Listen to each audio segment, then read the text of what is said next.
Shalom, salam berkat dari kami untuk pendengar sekalian. Saat ini pendengar akan diberkati dengan program Hari Ini Harinya Tuhan bagian yang ke-8. Sebuah program rohani tentang doktrin Alkitab yang menolong kita untuk semakin tertanam dalam kebenaran firman dan bertumbuh dalam kemuliaan. Bersama hambanya, Pendeta Gilbert Lumwendong, STH.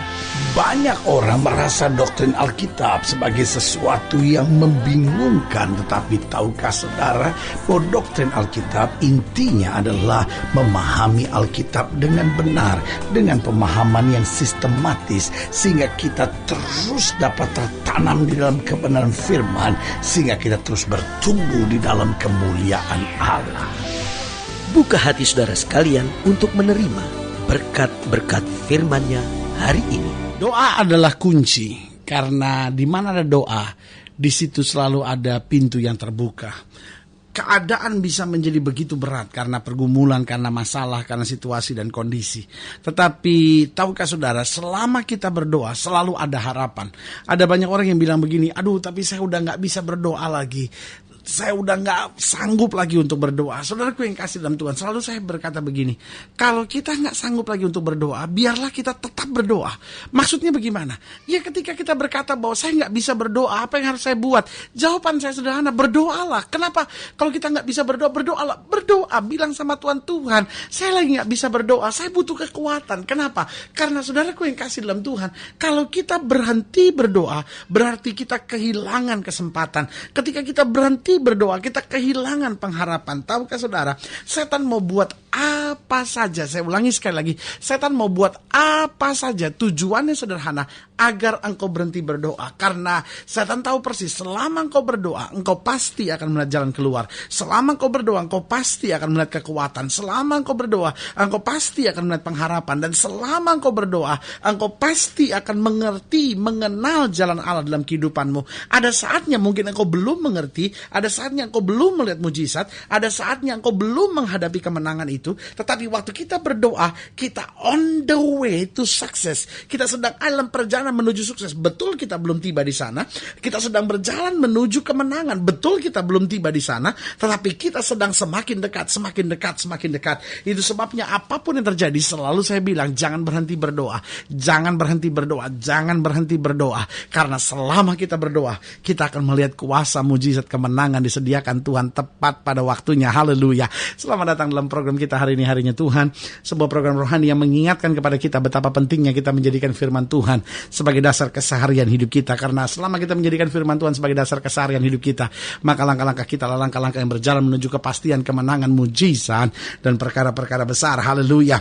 Dalam program ini kita sedang membahas tentang doa Paulus. Karena saudaraku yang kasih dalam Tuhan, Paulus selalu menyertai pelayanannya di dalam doa. Kenapa Paulus menyertai pelayanan dalam doa? Karena Paulus menyadari betul bahwa usahanya, kemampuannya sia-sia tanpa doa. Justru dia tahu persis bahwa pelayanannya, usahanya dalam Kristus itu hanya menabur benih, tetapi doa akan menumbuhkan benih itu dan menjadikan benih itu berbuah lebat bagi kemuliaan nama Tuhan. Haleluya. Nah, dalam Efesus pasal 3, Efesus pasal 3 ayat yang ke-14 sampai ayat yang ke-21, kita mempelajari kembali doa Paulus. Efesus pasal 3 ayat yang ke-14 sampai ayat yang ke-21. Itulah sebabnya aku sujud kepada Bapa, yang daripadanya semua turunan yang di dalam sorga dan di atas bumi menerima namanya. Aku berdoa supaya Ia menurut kekayaan kemuliaannya menguatkan dan meneguhkan kamu oleh rohnya di dalam batinmu, sehingga oleh imanmu Kristus diam dalam hatimu dan kamu berakar serta berdasar di dalam kasih. Aku berdoa supaya kamu bersama-sama dengan segala orang kudus dapat memahami betapa lebarnya dan panjangnya dan tingginya dan dalamnya kasih Kristus, dan dapat mengenal kasih itu sekalipun ia melampaui segala pengetahuan. Aku berdoa supaya kamu dipenuhi di dalam seluruh kepenuhan Allah. Bagi Dialah yang dapat melakukan jauh lebih banyak daripada yang kita doakan atau pikirkan, seperti yang ternyata dari kuasa yang bekerja di dalam kita. Bagi Dialah kemuliaan di dalam jemaat dan di dalam Kristus Yesus turun-temurun sampai selama-lamanya. Haleluya. Nah, saudaraku yang kasih dalam Tuhan, Paulus menekankan pelayanannya pada ayat yang ke-20 ini. Katakan, bagi Dialah yang dapat melakukan jauh lebih banyak daripada yang kita doakan atau pikirkan, seperti yang ternyata dari kuasa yang bekerja di dalam kita. Nah, Paulus sedang mau menjelaskan bahwa Allah punya hal-hal yang sangat dahsyat dan luar biasa dalam hidup kita. Jauh lebih daripada apa yang kita pikirkan, jauh lebih daripada apa yang kita doakan. Tetapi persoalannya, kenapa yang kita doakan saja kita nggak alami? Kenapa yang kita pikirkan saja belum kita alami? Apalagi jauh melebihi segala sesuatunya. Nah, itu sebabnya Paulus mau ingatkan bahwa kuncinya bukan Allah nggak sanggup, bukan Allah nggak mau, bukan juga Allah nggak mampu untuk mengerjakan segala sesuatunya, tapi seringkali persoalannya ada di dalam kita. Itu sebabnya Paulus dalam pelayanannya bukan hanya menabur benih, tapi dia mulai mendoakan jemaat yang dia layani. Dan ada beberapa perkara penting yang dia doakan. Yang pertama, coba lihat pada ayat yang ke-16. Dikatakan pada ayat yang ke-16, aku berdoa supaya Ia menurut kekayaan kemuliaannya menguatkan dan meneguhkan kamu oleh rohnya di dalam batinmu. Berarti doanya yang pertama agar Tuhan menguatkan dan meneguhkan kita. Jadi doa Paulus yang pertama agar kita kuat dan teguh. Jadi Paulus sedang mau mengingatkan bahwa Allah mampu mengerjakan buat kita jauh lebih daripada apa yang kita pikirkan, jauh lebih daripada apa yang kita doakan. Tetapi kunci pada yang Paulus mau tekankan di sini adalah kitanya harus kuat, kitanya harus teguh. Saudara gue yang kasih dalam Tuhan, bisa saja suami saudara tiba-tiba punya wanita lain. Bisa saja suami saudara tiba-tiba setelah 5 tahun pernikahan berubah menjadi suami yang keras, kasar, kata-katanya menyakitkan saudara. Tiba-tiba dia menjadi pria yang tidak bisa dipercaya, tiba-tiba dia menjadi pria yang banyak menyimpan rahasia, saudara-saudara, sehingga akhirnya saudara berpikir, kalau saya tahu begini lebih baik saya nggak menikah, sebab saya menikah tambah sakit hati dengan seorang pria seperti dia. Tapi saudaraku yang kasih dalam Tuhan, jangan pernah berpikir untuk bercerai. Betul sudah menghadapinya berat, betul sudah menghadapinya sukar, tapi sebagai hamba Allah saya mau ingatkan bahwa saudara kuat dan teguh.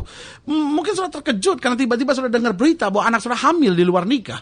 Mungkin saudara sedang terkejut, kenapa? Karena saudara baru tahu bahwa anak saudara ternyata yang manis itu, yang baik itu kelihatannya tiba-tiba terlibat dengan alkohol. Dan saudara yang kasih dalam Tuhan terlibat juga dengan obat terlarang. Saudara kecewa sekali, saudara marah gitu. Tuhan, kenapa ini terjadi? Sebagai hamba Allah saya mau ingatkan buat saudara, engkau pasti menang, engkau pasti lihat mujizat, engkau pasti lihat perkara besar, hanya engkau harus kuat dan teguh. Karena Tuhan sanggup mengerjakan jauh lebih daripada apa yang kita pikirkan dan kita doakan, kata Alkitab. Tapi yang pertama Paulus doakan agar kita kuat dan teguh.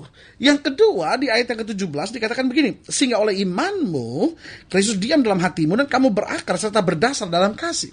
Yang kedua bukan hanya kita kuat dan teguh, karena kalau kita cuma kuat dan teguh tanpa dasar, maka apa yang terjadi? Kadang-kala kita bisa kepala batu, kadang-kala kita bisa menjadi orang yang egois, kadang-kala kita bisa menjadi orang yang kasar, saudara-saudara. Nah, kita betul harus kuat dan teguh, tapi dasarnya, akarnya harus kasih. Berakar dan berdasar dalam kasih, kata Alkitab. Kenapa? Karena kalau akarnya kasih, dasarnya kasih, maka kita kuat dan teguh, tapi tetap lembut. Kita kuat dan teguh, tapi kita tetap sabar. Kita kuat dan teguh, tapi kita tetap tenang menghadapi segala perkara. Nah, ini yang Paulus mau kita memahami. Kita harus seimbang di sini. Di satu sisi kita kuat dan teguh, tapi bukan kasar. Kita kuat dan teguh, bukan kepala batu. Kita kuat dan teguh, tapi akarnya, dasarnya adalah kasih. Dan yang ketiga di ayat yang ke-18 dikatakan begini, aku berdoa supaya kamu bersama-sama dengan segala orang kudus dapat, haleluya, memahami betapa lebarnya dan panjangnya dan tingginya dan dalamnya kasih Kristus. Berarti yang ketiga di sini Paulus tegaskan, yang dia doakan yang pertama agar kita kuat dan teguh. Yang kedua agar kita berakar dan berdasar dalam kasih. Yang ketiga agar kita memahami kasih Kristus dengan benar. Sebab kita nggak akan berakar dan berdasar dengan betul kalau kasih itu sendiri kita tidak pahami dengan benar. Kadang-kadang ada banyak orang pikir kasih Kristus berarti dia akan berkata iya pada apapun yang saya harapkan. No. Kadang-kadang kita pikir kasih Kristus itu berarti dia akan mengerjakan apa saja seperti yang saya harapkan. No. Kadang-kadang kita pikir, oh ya karena Allah mengasihi saya boleh buat seenaknya. Karena toh dia mengasihi, dia juga gak akan marah, dia juga gak akan menghukum saya. No. Kita harus memahami kasih Kristus dengan benar. Artinya yang pertama kasihnya mendisiplin kita. Yang kedua, kasihnya kadang-kala berkata tidak. Dan yang ketiga, kasihnya kadang-kala membawa kita untuk senantiasa berjalan dalam kebenaran. Jadi berbeda dengan yang kita pikirkan. Yang kita mau adalah supaya Tuhan tuntun kita dalam berkat. Tapi yang Tuhan tuntun kita berjalan dalam kebenaran. Karena kalau kita berjalan dalam kebenaran, otomatis hidup kita diberkati. Nah, waktu kita mau berjalan dalam kebenaran ini yang sulit. Kenapa? Kita lewati koreksi-koreksi yang kadang-kala berat, kadang-kala sukar, kadang-kala membuat kita meneteskan air mata. Tapi Tuhan sedang bilang sama kita, jangan lihat berkatnya, lihat benarnya dulu. Karena kalau engkau benar, engkau pasti diberkati. Dan berkat itu berkat yang benar. Tapi kalau engkau kejar berkat, bisa saja engkau berada di jalan yang salah. Bukankah dunia di mana kita jalani hari-hari ini, dunia yang hanya fokuskan diri pada berkat, masa bodoh, mau benar, mau salah, mau halal, mau haram, yang penting berkat, saudara-saudara. Tapi sebagai hamba Allah, saya mau ingatkan, doa Paulus yang pertama agar kita kuat dan teguh. Yang kedua, agar kita berakar dan berasal dalam kasih. Dan yang ketiga, agar kita memahami kasih Kristus dengan benar. Dan yang keempat, yang terakhir, coba lihat ayat 19. Dikatakan, dan dapat mengenal kasih itu, sekalipun ia melampaui segala pengetahuan. Aku berdoa supaya kamu dipenuhi dalam seluruh kepenuhan Allah. Haleluya. Yang keempat, doa Paulus agar kita dipenuhi dengan seluruh kepenuhan Allah. Kalau saudara pelajari surat-surat Paulus, sebetulnya istilah ini adalah istilah yang cukup sering Paulus pakai. Kepenuhan kealahan, kepenuhan Allah. Nah, apa artinya kepenuhan Allah? Paulus mau ingatkan supaya kita nggak berjalan dalam daging. Artinya kita berjalan dalam kepenuhan Allah. Artinya kita membiarkan roh Allah itu yang menuntun kita. Sehingga bukan hanya berkat Allah yang kita cari, bukan hanya mujizat Allah yang kita cari, bukan hanya kuasa Allah yang kita cari, tetapi kepenuhan Allah. Allahnya sendiri yang berada di dalam kita. Karena Alkitab berkata, jika kamu tinggal dalam aku, kata Yesus, dan firmanku tinggal dalam kamu, minta apa saja, maka aku akan mengerjakannya kepadamu. Jadi Alkitab sedang mau menggambarkan buat kita pentingnya kita hidup dalam kepenuhan Allah. Bukan hanya berkat-berkat Allah, bukan hanya kasih dan kuasa Allah, bukan hanya mujizat-mujizat Allah, tapi seluruh kepenuhan Allah kita tinggal di dalamnya. Dan di situ kita melihat kemuliaan Tuhan dinyatakan. Haleluya. Berarti kembali sebagai hamba Allah, saya mau ingatkan buat saudara bahwa Paulus memang menabur firman, tetapi dia doa supaya apa? Supaya kita mengerti gitu bahwa Allah mampu kerjakan jauh lebih daripada apa yang kita pikirkan dan kita doakan. Tapi bagaimana kita menerimanya? Yang pertama, kita harus kuat dan teguh. Yang kedua, kita harus berakar dan berdasar dalam kasih. Yang ketiga, kita memahami kasih Kristus dengan benar. Dan yang keempat, kita dipenuhi dengan seluruh kepenuhan Allah. Sehingga kita berpikir sebagaimana Kristus berpikir.